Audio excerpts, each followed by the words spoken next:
we're going to open up DroneBlocks, and she's going to put in some codes to take off and fly, move the drone around, and then land it. Meet a truly remarkable young student who's not letting anything limit her world. With only the control of her facial muscles, she's able to use an eye-tracking device and DroneBlocks to code and fly a drone.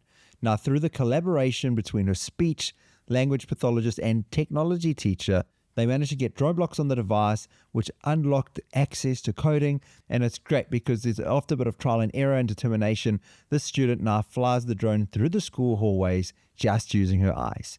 And this is what happens when assistive technology meets opportunity. And this student isn't just participating in class, she's leading this technology and showing the world what's possible. And a great thing to leave you with, inclusion isn't a bonus, it's a baseline. And this is only the beginning.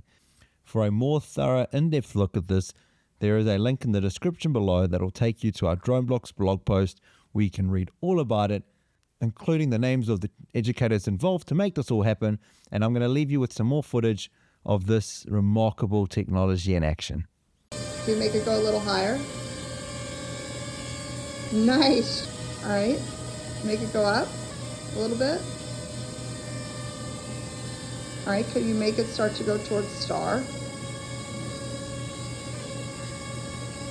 Nice.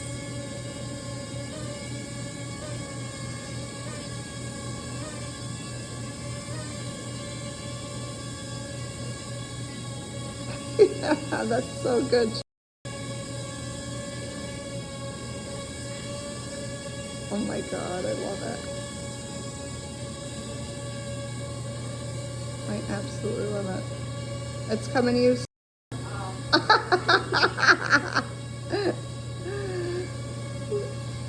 Nice. Yeah, try flying out of you. Oh, hey.